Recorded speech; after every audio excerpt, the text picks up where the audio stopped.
Hi, Mark. Hello, everyone, and welcome to Mark Isaac Potter Presents. Uh, we're visiting today with John Clark, who also goes by Rod Clark, and I think we're going to do two shows because we want to do one for my other show in our community too. So, how you doing today? Do you prefer I address you as Rod or John? Rod works well. I was born John Roderick Clark, but everyone has called me Rod all my life. So, Yeah, and it's your nom de plume too for your literary yes, adventures, right? yes, Okay. absolutely. So we're going to be talking about your magazine Rosebud today. Tell me a little bit about what you want to. I don't think I've seen the questions that you wrote about it. So tell me a little bit about the subject matter. I know we've done at least one show before. Sure. Each every literary magazine in the United States, and there are about 5,000 of them. Okay. They Every one of them is unique in its own way. Yeah. But I think that Rosebud is unique in some unusual ways.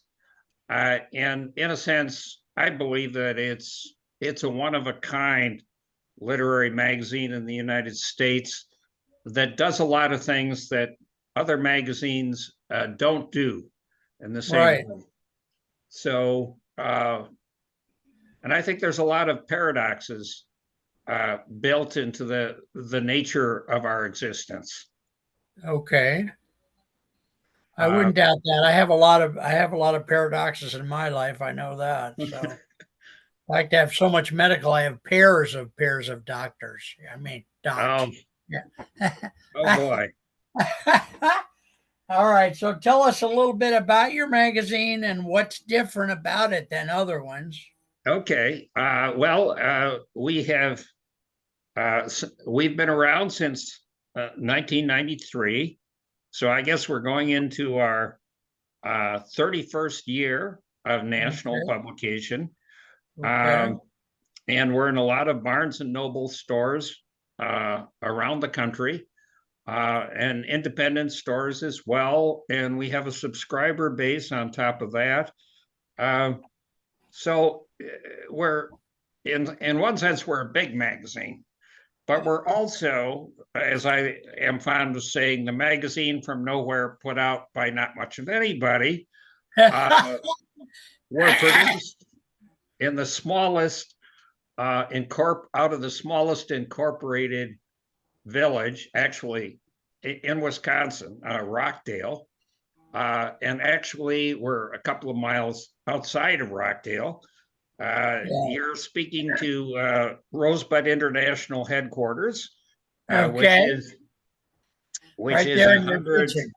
150-year-old house. I think so. Okay. This house was standing in 1870, and it serves as our headquarters. We are published. We are printed. We used to be printed in Ohio. We're now printed in Minnesota, Okay. uh, and we're distributed by American News Service across the country.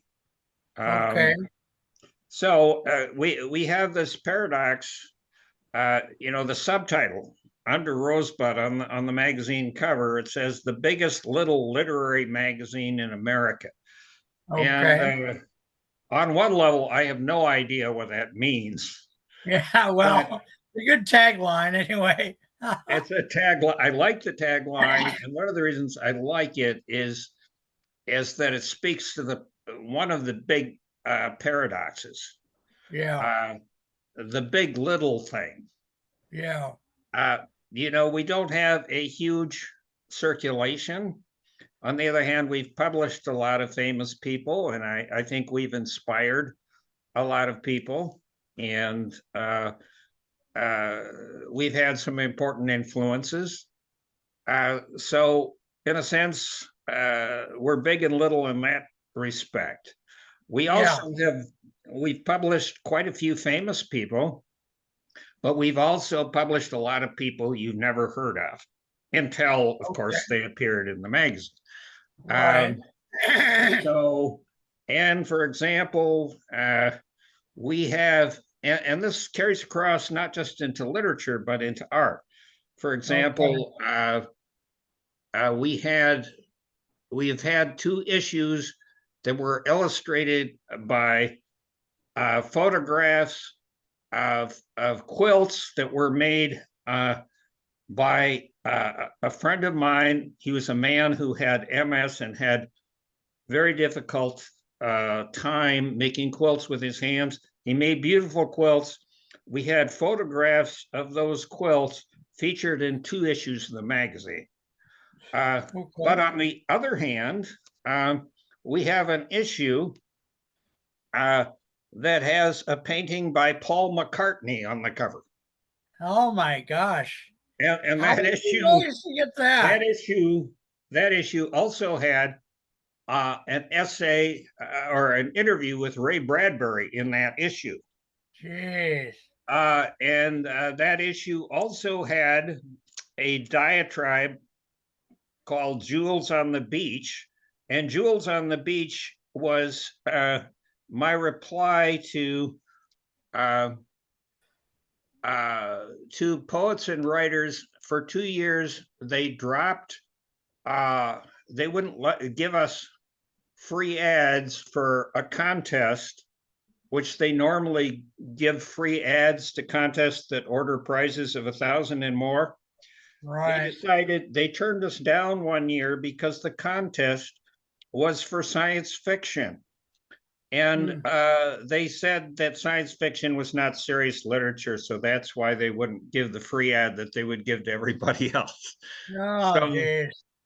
so I wrote a rather scathing essay called "Jewels on the Beach," in which I talked about what a narrow perspective that was, Yeah. and simply to say that speculative fiction was not literature was ridiculous.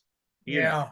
Oh, I yeah. mean, what No, do I you do with understand. Midsummer Night's Dream? I mean, Yeah. uh, how can you possibly say something that dumb?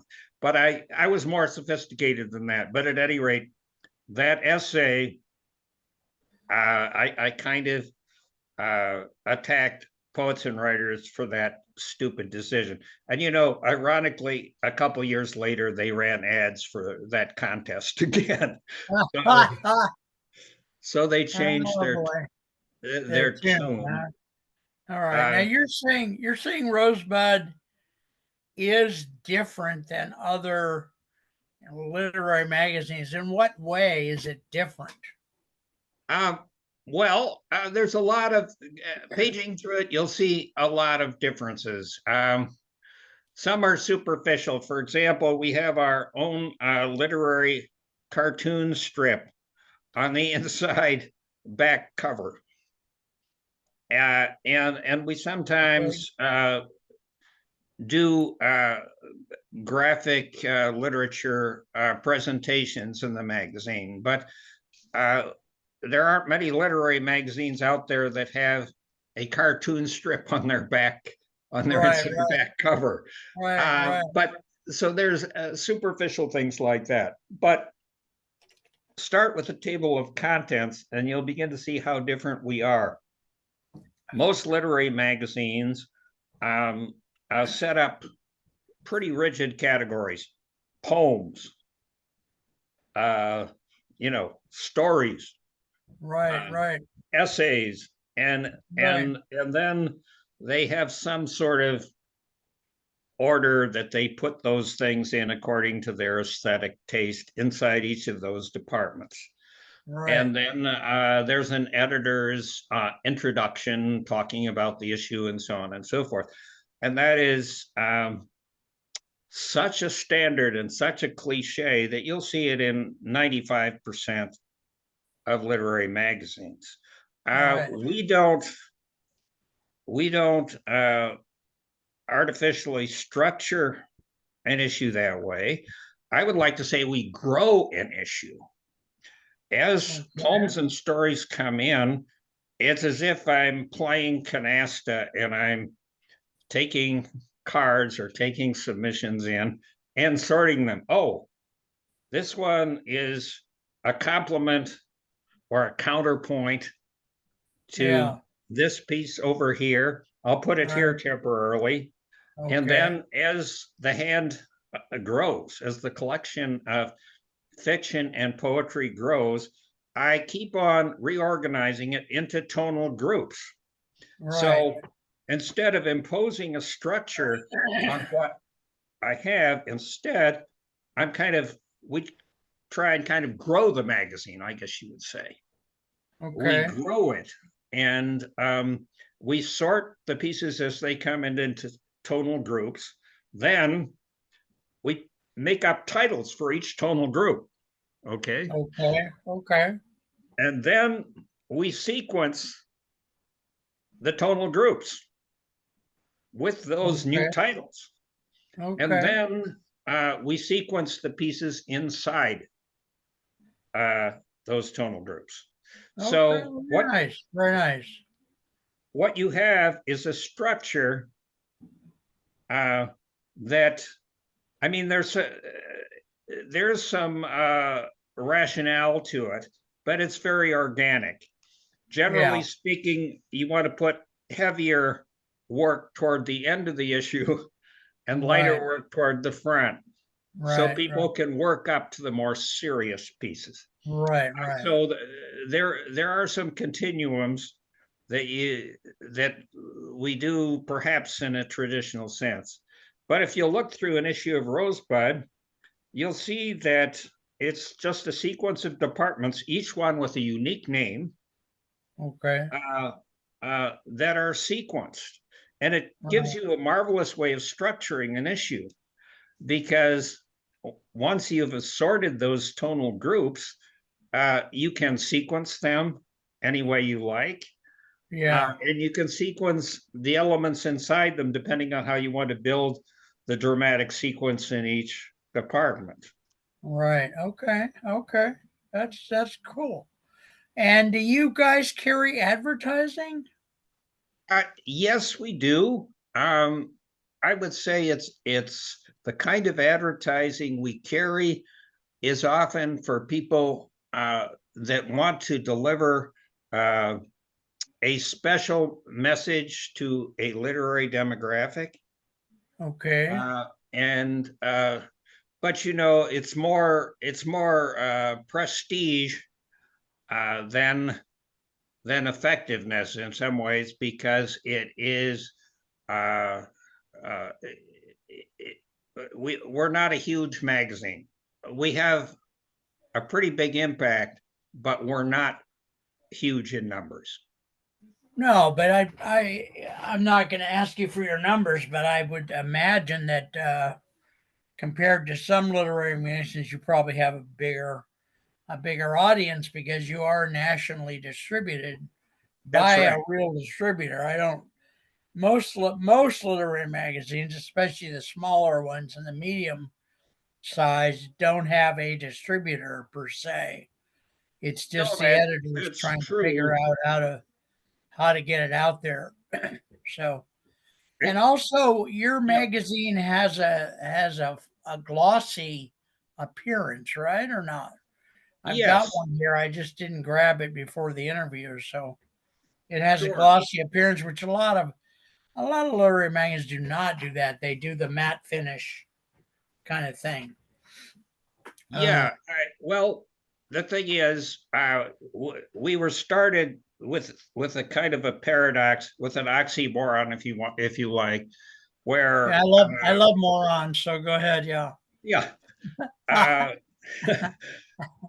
there was our founder John Lehman wanted to launch a national magazine on a shoestring, right?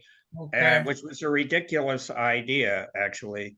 Um, but the question is, uh, we were asked to create a strategy for helping it survive. And Yeah.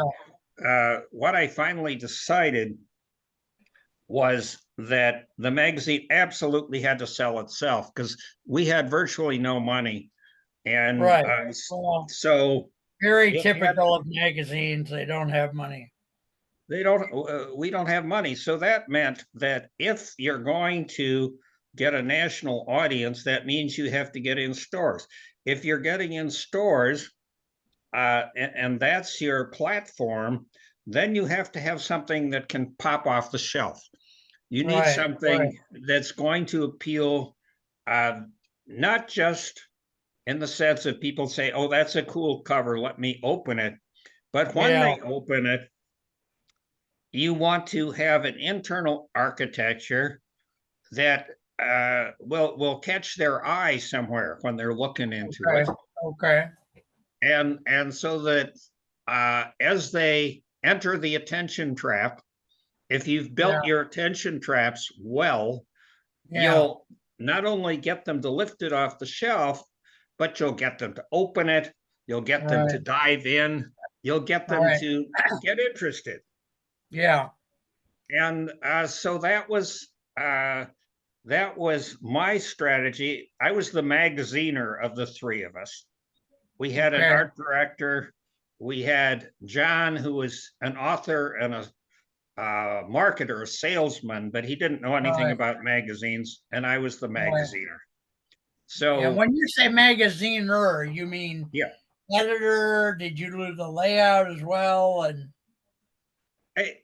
it's a concept. It's well, I think a magaziner can be a designer, it can be an editor, but it's someone who understands uh, what a magazine has to achieve in the market that it's going into.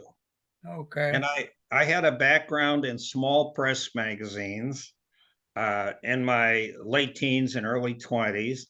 Right. And then later, I wrote for a lot of magazines and publications and did a lot of radio work and things like that.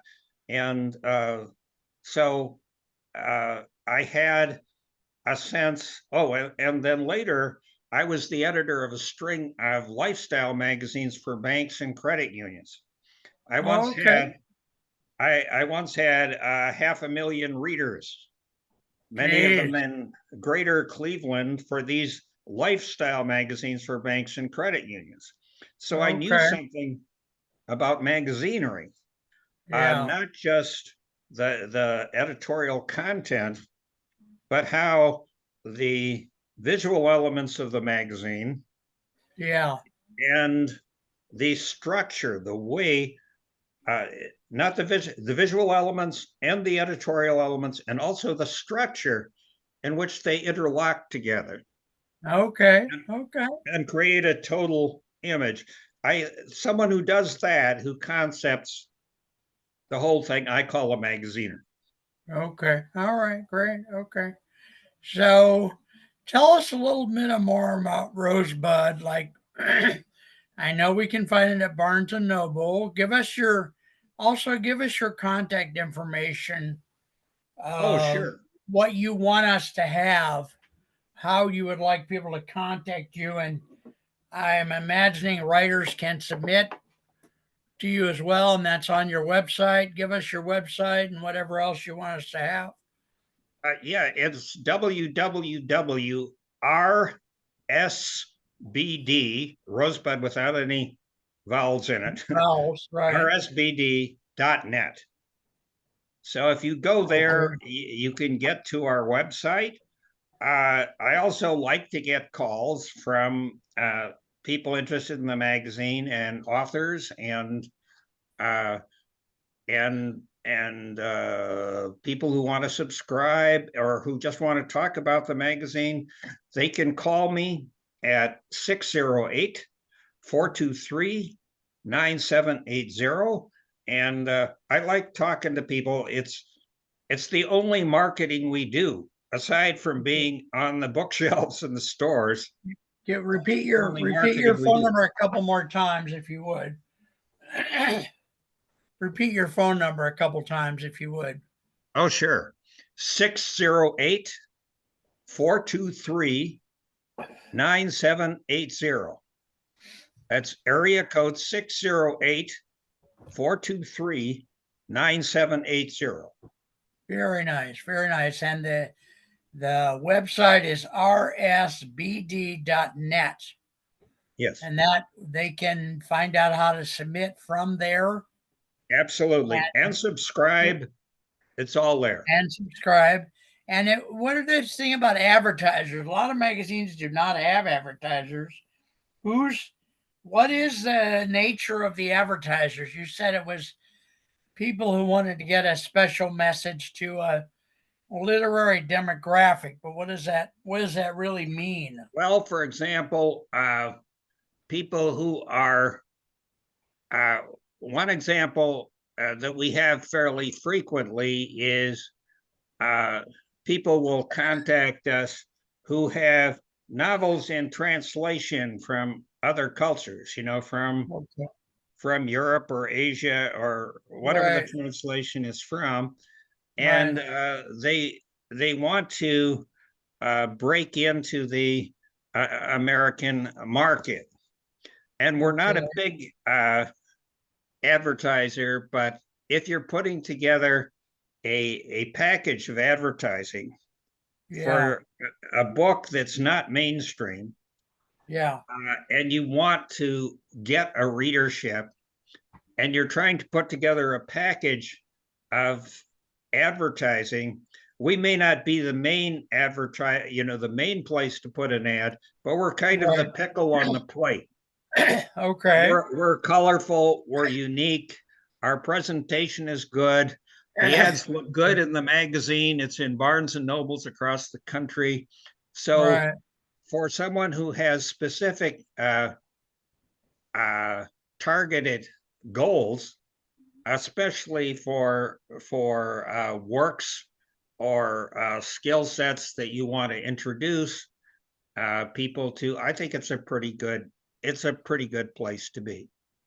Very nice. Very beautiful. Well, I think we're gonna start to wrap up. It's been lovely talking with you. Oh, well, thank you, And Mark. This has been great. yeah, I really enjoy talking with you a lot. This has Me been too. Mark Isaac Potter Presents.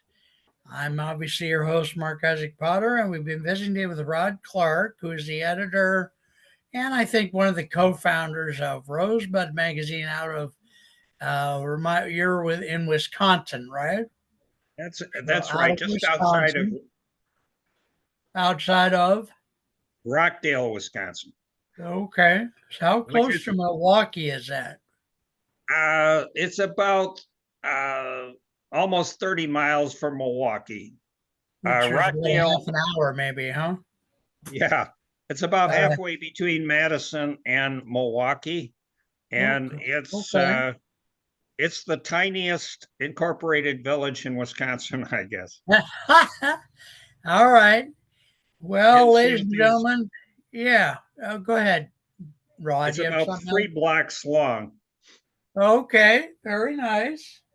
Very beautiful. Well, folks, thank you very much for watching, and we'll see you next time. Take care. Thank you so Great. much.